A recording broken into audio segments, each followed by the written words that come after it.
While working as a teacher, I have tried to change the schools where I work from within, sometimes successfully, sometimes not. Let me highlight 4 examples of ways in which I have tried to improve my schools from within. The first is student culture. An example of my trying to change student culture is in developing a new process for when students are tardy. Whenever I visit a school, I always check outside the classroom after the bell rings. If students are habitually late to class, it is a sign of a poor school culture. I've tried to fix this issue at my current school. When the bell rings to start class, I lock my classroom door. On the door, you'll find the following sign. It says that if a student is late to class, she must fill out a tardy slip. The tardy slip requires that a student explain why she was tardy and what she will do about it in the future. I will not allow a tardy student into my class without a properly filled in tardy slip. While I still have way too many tardy students, the plan has been generally successful. I have fewer students marked tardy than any other teacher. I've shared the process and data with other teachers, however to date, no other teacher has been willing to implement this process. Another type of change that I've attempted to make is to improve teacher culture.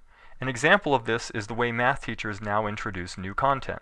Last year, I attended a wonderful conference put on by the California Mathematics Council. While there, I met a very interesting guy named Dan Meyer. He works for a company called Desmos, and he gave a wonderful talk at the conference. In fact, as I found out later, it was such a powerful talk that he gave a version of it to the TED conference. In his talk, he said that it is no surprise that we introduce a new concept to student, for example, basic trigonometry, students are bored with the idea. They may ask, why do we have to learn this? He asked us to remember that any math process or procedure was developed not to torture future students, but to solve a frustrating problem that a mathematician had. This mathematician invented the process to make his life easier.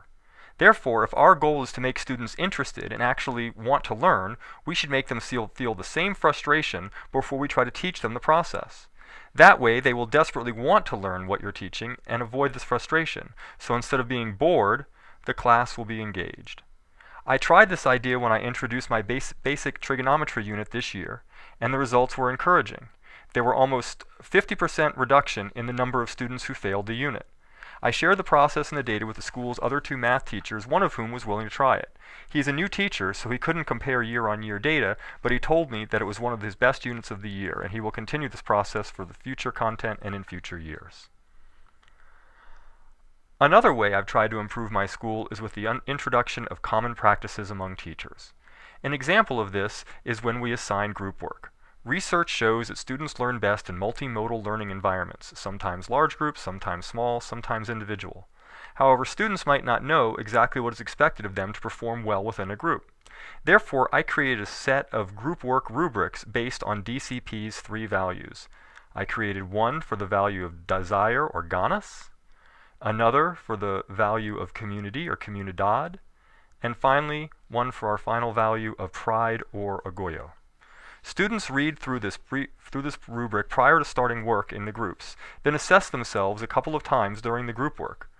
By keeping what is expected of them on top of mind, I have seen great improvement in how students work in groups. I'm happy to say that many teachers throughout the school now use these same rubrics in their classes. At this point, students are very used to them, so it takes almost no time away from the actual learning.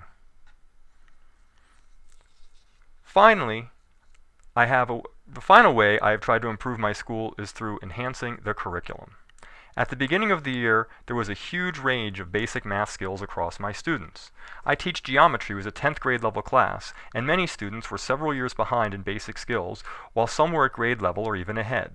Given this skill range, it is impossible to teach the appropriate level to all students. Therefore, I've developed my own self-paced curriculum based on Norman Webb's concept of depth of knowledge. Depth of knowledge is a way of categorizing tasks according to the complexity of the thinking required of them. This way, I can have students working on similar content, but different activities based on their ability. For example, here is an example of a depth of knowledge 1 problem. The student simply needs to remember the correct formula and use it. A depth of 2 problem, for example, requires the ability to solve a routine multiple step problem. Depth of knowledge 3 allows students to apply known concepts in a novel context. And finally, depth of knowledge 4 requires the ability to design a mathematical model to solve an abstract concept. The only way to keep track of 100+ students all working on different things is to utilize technology. I created my own math program to cover and keep track of students working in Depth of Knowledge 1 and 2, and use other systems and sources for Depth of Knowledge 3 and 4.